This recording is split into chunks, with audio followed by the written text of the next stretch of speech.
Hey guys, McJeffries here, and welcome back to the McJeffries network on OpenTTD. And straight away we are building. This is actually post audio. I'm doing this after recording the video. You'll find out a little bit more why in a second. The main reason is so that I can actually talk to you properly whilst the building is actually taking place. Now, the video might be a little bit jittery. The game is starting to lag a little bit more now as we add more and more lines and vehicles into the game. That's just to be expected. It is an old game, don't forget. It might have been modernized slightly, but it still runs on an old, I wouldn't say outdated, but an old sort of graphics setup. So it will jutter and it will sort of lag here, there and everywhere, but you know, as I say, that's to be expected. It's an old game. It doesn't affect the gameplay too much. Every now and then you just got to wait a couple of seconds whilst it catches up with you. But apart from that, it's all good. So, the other reason why I'm doing post audio instead of live audio is I want to ask you guys something. As you are aware, today is episode 92, and it's also Friday, which is also good. You know, got to be in the right mood for the weekend. So, in 8 episodes' time, we hit the big 100. And I want to know what you guys want me to do for episode 100. Do you want me to do big build? Do you want me to do an overview of the network? Do you want me to do a series of journeys on the network? Excuse me. Do you know what? I've spent all morning debating when to do this recording, and I decided to do it when I'm having sneezing fits. There's my professionalism for you. Anyway. What do you want me to do for episode 100? I personally like the idea of hopping aboard on loads of different train journeys that showcase the network as it is so far. I did do an overview of the network not long ago, so I kind of want to avoid doing that again, because only 2 or 3 new lines have been built since then, so it doesn't really feel worth going over the entire network again just for those 2 or 3 new lines. But I do like the idea of doing train journeys.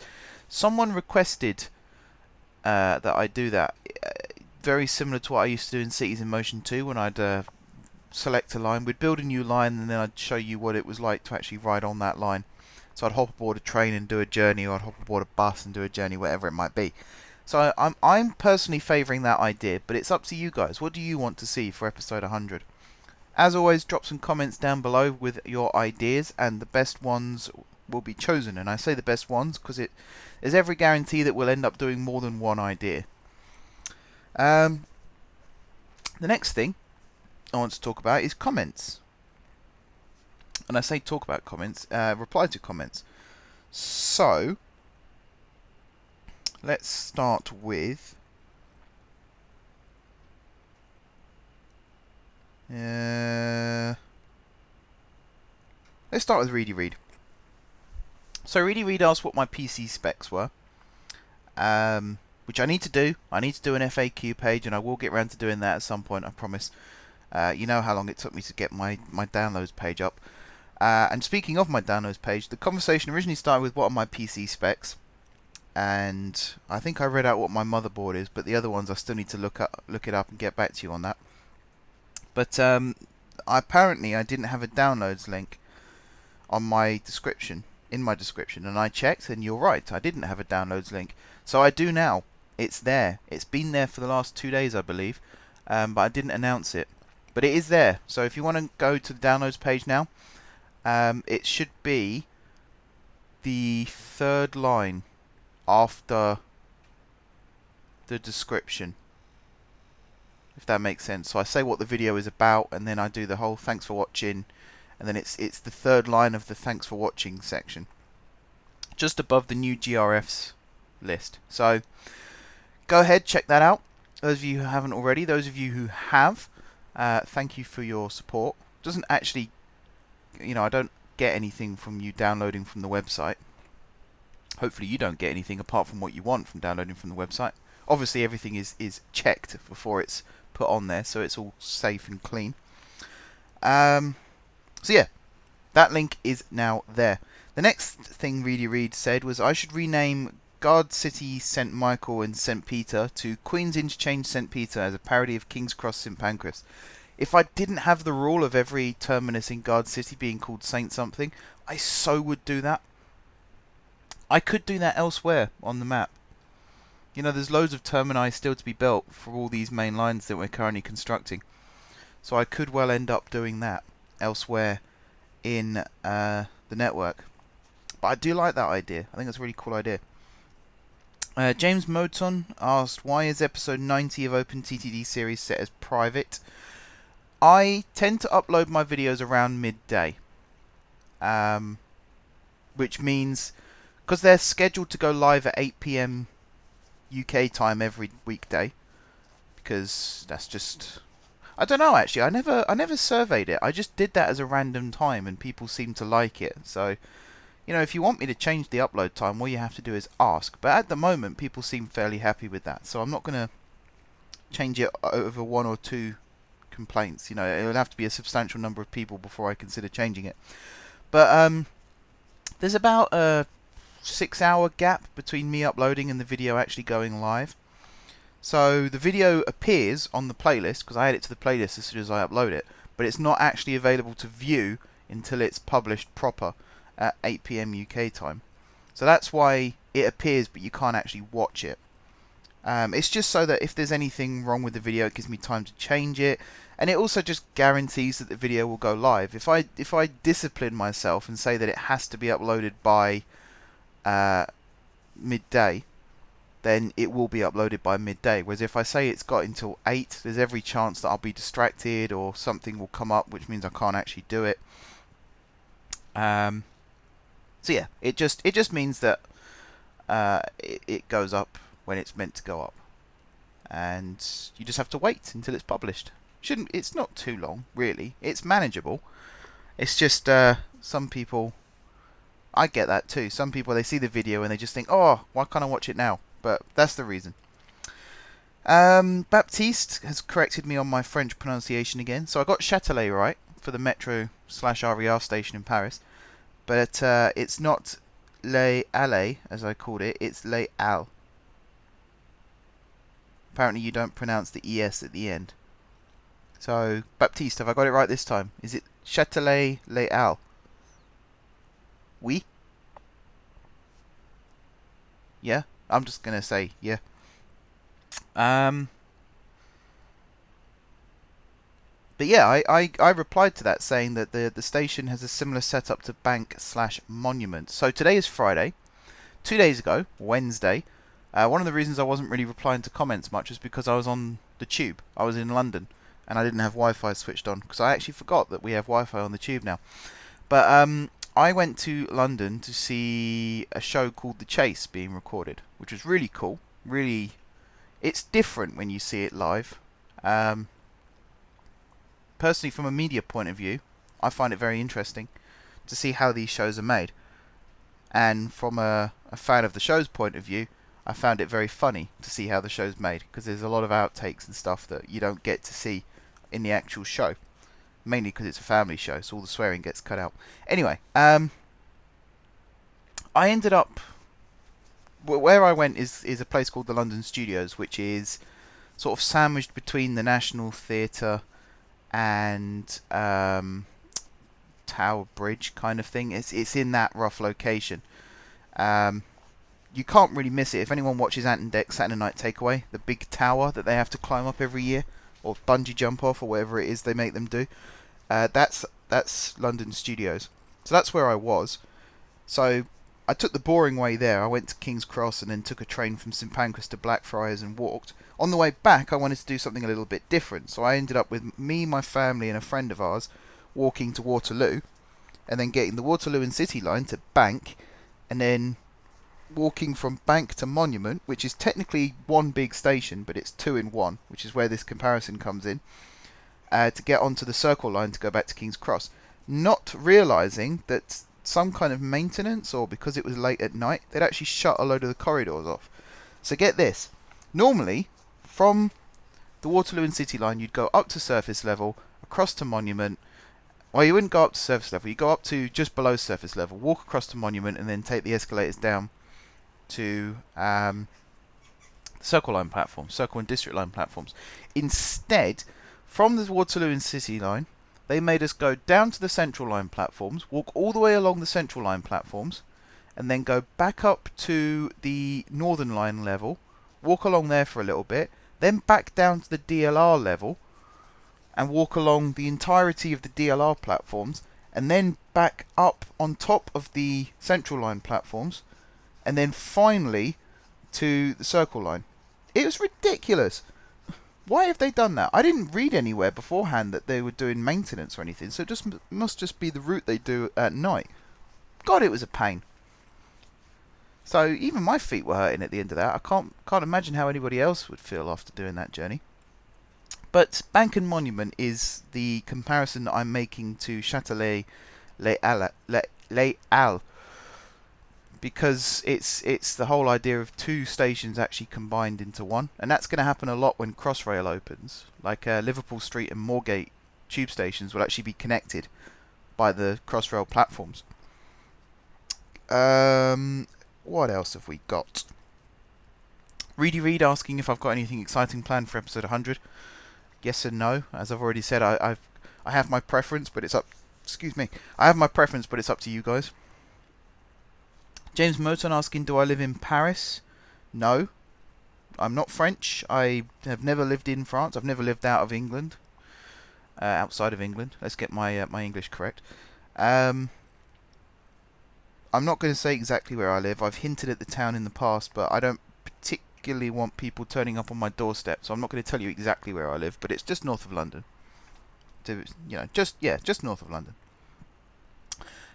Lieutenant Joker. Once again, thank you very much for watching. Big fan. And thank you for the patch.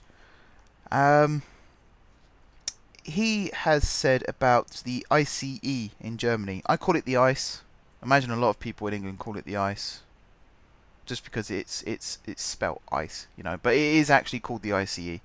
I believe it stands for Intercity Express. I could be wrong, because I got RER wrong.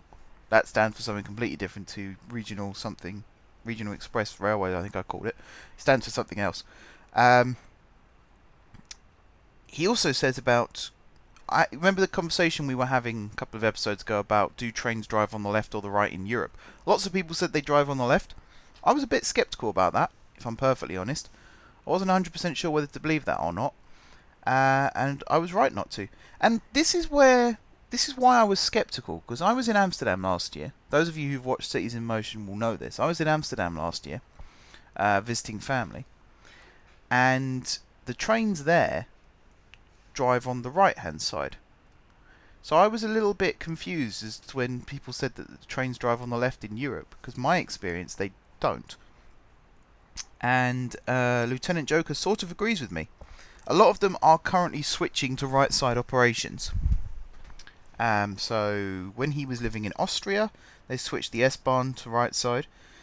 And to be honest, I think most countries, it makes sense to have the trains drive on the same side as the cars, just as a rule of thumb kind of thing, and as a habit, really. If you drive on the left on the road, then you drive on the left on the rail. It makes sense to me.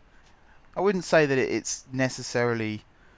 I mean, it doesn't make that much difference. It's not like in a car, for example, in England, you sit on the right-hand side if you're the driver, which means that when you drive on the left-hand side of the road, you're positioned more in the centre of the road, if that makes sense.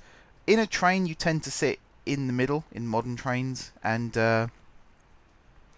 if in the days of steam, it made more sense because the controls are on one particular side of the cab and the signals are on one particular side of the line, so it makes observing signals easier. Although technically observing signals is mostly the fireman's job. It does depend on whatever rules and regulations you're operating under. But yeah, that it makes sense to me that if you drive on the right on the road, then you drive on the right on the rails. But my response to that was, even if it's standardized for whatever way, countries that don't follow that standardization, you just build a flyover. Those of you who go on the Central Line to White City, you all know about this flyover idea because due to the way that the line was extended, you actually emerge from the tunnels at White City on the right hand side, because Shepherd's Bush used to be the terminus of the line. It used to be a dead end terminus, and then they built a loop, like a balloon loop with sharp curves. So when they extended it to White City, they took the lines off the loop, but they made it so that I really could do with a graphic on the screen for this, but I can't be bothered to do one, sorry. But imagine a loop, like an upside down U shape, and obviously it goes clockwise because we're British and we drive on the left. The new line came off the loop roughly at the top and then curved round to the left to connect up to White City, and then the return line was on the left hand side of that, so when you're driving you would be on the right hand side of the line, and then went underneath the new line and connected on back onto the loop, and then the rest of the loop, the bit in the middle, was removed. But I think it might still be there, but it's just not used anymore. It might be used for stock movements, turning trains and stuff like that. And then just to the west of White City, there's actually a flyover to take the lines back onto the right side. So I think it's the trains heading west dive under the trains heading east. I believe that's the configuration. So it's that kind of thing. You can build a little flyover like that. It's not cheap, I know, but it's possible. When you get to the border and there's a country that drives on the left and a country that drives on the right, build a flyover or dive under or something like that. It just means you haven't got to do a flat grade crossing, and you can actually keep the speed up. It's an idea. You know, obviously I don't work for any planning commissions or anything like that, so it's just an idea. Alex Ritchie, we're nearly there, guys. We've only got a couple more to go, and then we'll head on to the second part of today's episode. So, Alex Ritchie has said, the short distance between the key stations on the DLR is a little more obvious when you consider that they're connecting across long, open and deep former shipping docks. That is something that I forgot to mention. So you've got Canary Wharf, Heron Quays and West India Quay. I think it's West India Dock. West India Quay. I think it's West India Quay. I did neglect to mention that there are big open waterways between those stops. There's quite a... I wouldn't say it was a famous site. It's a well-known site of the building in Canary Wharf with the ticker tape style going around the outside of it. That is actually... It's closer to Heron Quays Station, I believe, but it's part of the Canary Wharf complex. So you can see it from Canary Wharf Station. That's right on the dockside. So you have that building, and then on the ticker tape side of it, you've then got like a small plaza and then a big dock. So yeah, the choices are you get the train 100 meters or you swim. So when you think of it in that sense, it makes sense. But I like the way Alex Ritchie describes it as it's a series of horizontal elevators. It is basically it's a people mover or a travelator at that stage, because the stations are so close together. And Canary Wharf and Heron Quays connect two halves of a shopping centre, which I have been through. I've walked through that shopping centre. It's quite nice. It's underground mostly. I'm not keen on underground shopping centres because there's nothing really to... There's no windows. I mean, there's skylights in the roof, sure, but there's no windows. There's nothing to look at. It's all quite dark and just not very nice. And I'm not a big fan. But yeah, it does add to its uniqueness. The DLR is very unique. I don't think there'll ever be anything quite like it built ever again. You know, even the train style is very, very unique. A lot of the old vehicles, the original vehicles, are being used on tram lines in Germany now, I believe. They're actually, this is something a bit weird. The DLR is a fully automated system, so there's only one level crossing on the entire network, and that's at the depot at Beckton. But the vehicles are designed to a tram specification, so if they weren't automated, they could in theory be used on tram lines. Although you'd have to add pantographs to the roof or a hidden rail system on the actual tram track itself, which is quite clever. For those of you who don't know, there's a new type of tram power being introduced in France, and I can't remember the name of I can't remember which city they're doing it. It might be Marseille. I might be wrong. Might be Montpellier actually, but it's a rail, a third rail that runs through the centre of the two tram tracks, and it only provides power, only supplies power when there's a vehicle on top of it. So you can actually walk across it perfectly safe. You could probably touch it if you wanted to, although why you'd want to do that I'm not quite sure. But you could do that, and then when an actual tram vehicle passes over it, it activates the rail, which then sends a current through to the vehicle to actually power it, which I think is quite clever. It is a very, very clever way of doing it. It's designed for cities and towns where overhead wires would be a bit of an eyesore. And obviously, if you're running on streets, you can't have a third rail system in the conventional way because it's dangerous to pedestrians walking by. So it's a very clever way of getting around that problem. Anyway, Peter Evans wants me to create a freight-based map instead of PAX, which I assume stands for Passengers and Express, but I'm not 100% sure. So I've said about the whole idea of adding a freight network to the map. That is happening soon. It is happening soon. Once these key main lines are finished, so there's this one, which you're seeing on screen at the moment. We're currently heading towards Plafingfield, which is why I'm doing this. Well, I won't spoil it just yet, but you'll see in a second what I mean when we go into the second part of the episode. We've got this line anyway, and then we've got the other Western main line, and then we've got the diesel line as the final sort of big main line. There are ones that need extending still. There's the line, the third rail line that runs south of Wardinghatton, that needs extending. And there's a couple of others around the map that need extending and need properly finishing. But we could start adding freight in very, very soon, because we've got all the link lines and stuff in place. It's just a matter of waiting a little bit longer for these main lines to actually be completed. Mohammed Dikshi, have I pronounced that right, has commented on episode 3 of the series saying your sound is repeating. I can't help you there, I'm afraid. The video is, I don't even know how old that video is now. It's like 6 months or something since I uploaded that video. I'm not going to take it down and fix it now. You know, I appreciate people telling me that the sound is a bit off, but when there's 90 odd videos in a series and you're saying on episode 3 that there's a problem with sound, chances are of it being fixed pretty slim, let's be fair. And finally, George De Silva, 186 miles per hour is the Eurostar's maximum speed in Britain.